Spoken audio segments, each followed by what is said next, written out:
Healing करते समय या रेकी करते समय हमें क्या क्या सावधानियां बरतनी चाहिए और किस तरह से हमें हीलिंग को करना चाहिए कि हीलिंग भी इफ़ेक्टिव हो एंड हमें भी हार्म ना करे। जब हम किसी की हीलिंग करते हैं, किसी को भी एनर्जी सेंड कर रहे होते हैं, तो कई बार ऐसा होता है कि दूसरे की एनर्जी या नेगेटिविटी बहुत ज़्यादा है तो हमारे ऊपर असर कर जाती है। तो इससे बचने के लिए हम क्या करें या ऐसा क्या करें कि रेकी करते समय या हीलिंग देते समय किसी की नेगेटिविटी का असर हमारे ऊपर ज़्यादा ना हो। आइए हम लोग जानते हैं कि हीलिंग करते समय हमें क्या क्या सावधानियां रखनी चाहिए। Hi everyone, my name is Savita. I am reiki grand master, spiritual life coach and tarot card reader. आज हम लोग बात करेंगे कि हीलिंग करते समय हमें किन किन चीज़ों का ध्यान देना चाहिए। जब भी आप किसी की हीलिंग करें, जब भी आप किसी और की हीलिंग करें, चाहे वो डिस्टेंस में करें या फिज़िकली किसी को सामने बिठाकर हीलिंग करते समय आपको कुछ बातों का ध्यान जरूर रखना चाहिए। पहला तो ये कि अपने आप को एक स्ट्रॉन्ग प्रोटेक्शन में आप डालें। जब भी आप किसी की हीलिंग सेंड करते हैं, आपकी खुद की प्रोटेक्शन बहुत इम्पॉर्टेंट होती है। उसके लिए आप अपने आप को पिरामिड में विजुलाइज कर सकते हैं। जैसे कि हम एक पिरामिड ड्रॉ करते हैं और उसमें विजुलाइज करते हैं कि उस पिरामिड के अंदर हम बैठे हुए हैं और जो भी नेगेटिव ऊर्जा है वो उस पिरामिड के बाहर है और हम पिरामिड के अंदर प्रोटेक्टेड हैं। इसके अलावा कि पिरामिड को हम शील्ड भी कर सकते हैं किसी भी सिंबल के थ्रू।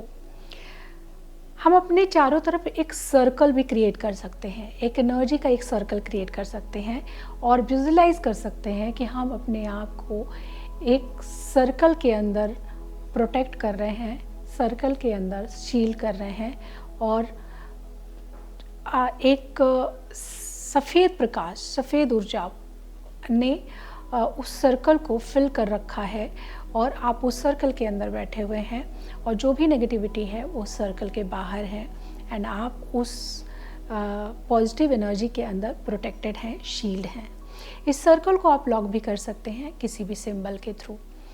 इस तरह से आप अपने आप को प्रोटेक्ट करके, शील्ड करके तभी आप किसी की हीलिंग करिए। शील्डिंग करने के और भी बहुत सारे तरीके होते हैं, जैसे कि आप डायरेक्ट सिंबल्स के थ्रू भी आप शील्डिंग कर सकते हैं।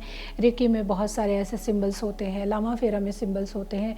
सिंबल्स को बस ड्रॉ करके एंड विजुलाइज करके कि आपके चारों तरफ वो सिंबल है एंड आपके ऑरा को प्रोटेक्ट कर रहा है एंड शील्ड कर रहा है। इसके बाद ही आप किसी की हीलिंग करें। हीलिंग करते समय जिसकी भी आप हीलिंग कर रहे हैं, पहले उसके ऑरा को क्लेंच करिए। बिना ऑरा को क्लीन किए हुए अगर आप हीलिंग देते हैं तो हीलिंग का कभी भी अच्छा रिजल्ट नहीं आएगा। हीलिंग करते समय आप उसके ऑरा को अच्छी तरह से क्लीन करिए। क्लीनिंग करने के लिए आप सिंबल्स का यूज कर सकते हैं, कोपिंग कॉम्बिंग का यूज कर सकते हैं, जिसमें कि ऑरा को इस तरह से हेड टू टो ले आकर क्लीन किया जाता है। इसको चारों तरफ से आपको करना होता है, या फिर लॉन्ग चोकुरे से आप ऑरा को क्लिंज कर सकते हैं, या कोई भी हीलिंग मोडालिटी जानते हैं जिसमें ऑरा को क्लिंजिंग की जो भी विधि बताई गई है उस तरीके से आप पहले ऑरा को क्लीन कर लीजिए। उसके बाद आप हीलिंग को स्टार्ट करिए। हीलिंग अगर आपको समझ में नहीं आ रहा है कि किस तरह से किस चक्रा पे हीलिंग दें, तो हर एक चक्रा पर भी आप हील कर सकते हैं, या जो पर्टिकुलर चक्रा से रिलेटेड जो भी प्रॉब्लम है उस चक्रा को भी आप हील कर सकते हैं। अगर किसी को सपोज कि किडनी में प्रॉब्लम है तो आप उसी प्लेस पर हैंड पोजीशन को अपने ले जाकर वहाँ पर आप हीलिंग देंगे। इसी तरह से अगर किसी को अगर हार्ट रिलेटेड प्रॉब्लम है तो आप उसके हार्ट चक्रा पर जाके हीलिंग देते हैं। थ्रोट रिलेटेड प्रॉब्लम है तो थ्रोट चक्रा पर आप हीलिंग देते हैं। पर फुल बॉडी को भी एक बार हील करना बहुत ज़्यादा ज़रूरी होता है एंड पर्टिकुलर उस इश्यू को भी हील किया जाता है, तभी पूरी तरह से हीलिंग हो पाती है। जब आप हीलिंग कर लें तो जो भी सिंबल आपको दिया गया है, जैसे कि चोकुरे सिंबल है रेकी का, चोकुरे सिंबल से भी आप हीलिंग को कंटिन्यू कर सकते हैं उद्रे का सिंबल भी बहुत पावरफुल सिंबल होता है। ये करुणा रेखी का सिंबल है, आप उसको लास्ट में ड्रॉ कर लीजिए। इससे हीलिंग कंटिन्यू हो जाएगी और जब तक हीलिंग जानी चाहिए तब तक वहाँ पे हीलिंग जाती रहेगी। आप डाउज़र का भी इस्तेमाल कर सकते हैं हीलिंग करते समय एंड क्लिनजिंग करते समय। डाउजिंग से बहुत अच्छी तरह से क्लिनजिंग भी हो जाती है एंड आप अपने चक्रास की पोजीशन का भी पता कर सकते हैं। जिसकी हीलिंग कर रहे हैं उसके चक्रास की पोजीशन का भी पता कर सकते हैं कि चक्रा ओवर एक्टिव है या अंडर एक्टिव है या ब्लॉक है तो कितना ब्लॉक है और किस तरह से प्रॉब्लम उसकी लाइफ में आ सकती है, किस टाइप की प्रॉब्लम उसकी लाइफ में आ सकती है अगर चक्रास ब्लॉक हैं या फिर ओवर एक्टिव हैं या अंडर एक्टिव हैं। तो ये सब हम डाउज़र के थ्रू पता कर सकते हैं।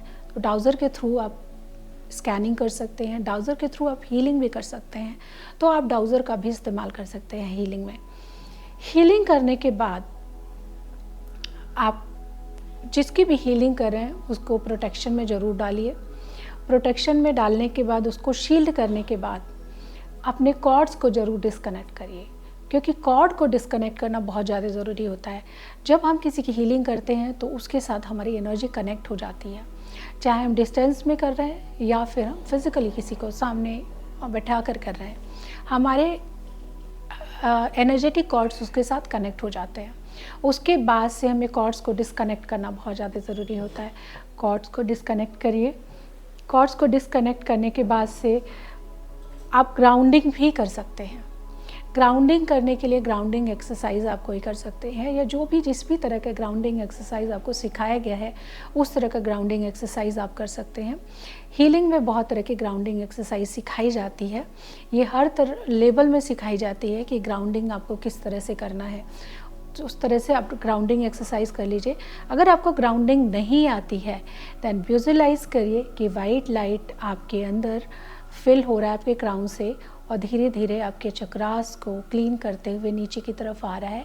एंड अपने हर एक चक्रा पे विजुअलाइज करिए कि क्लीनिंग हो रही है और फिर अपने दोनों पैरों में विजुअलाइज करिए एनर्जी को एंड एनर्जी को फिर अर्थ में जाते हुए देखिए कि जो भी हैवी एनर्जी है आपके अंदर वो अर्थ में जा रही है। फिर उसके बाद आप अपने पैरों को फर्श पे फ्लोर पे टैप टैप करते हुए एक्स्ट्रा एनर्जी को अपने पैरों से निकाल दीजिए और मदर अर्थ में दे दीजिए। इस तरह से आप ग्राउंडिंग कर सकते हैं। जब भी आप किसी की भी हीलिंग करें एक सॉल्ट का बोल ज़रूर रखें अपने पास। जितनी भी आप ऑरा क्लेंजिंग कर रहे हैं सारा आपको सॉल्ट में ही थ्रो करना चाहिए, सॉल्ट वाटर में ही थ्रो करना चाहिए।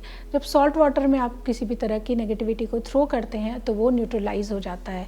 फिर उसके बाद से आप उसको फ्लश कर सकते हैं। कभी भी ऐसे फ्लोर पे हमें किसी का भी ऑरा क्लीन करके नहीं डालना चाहिए।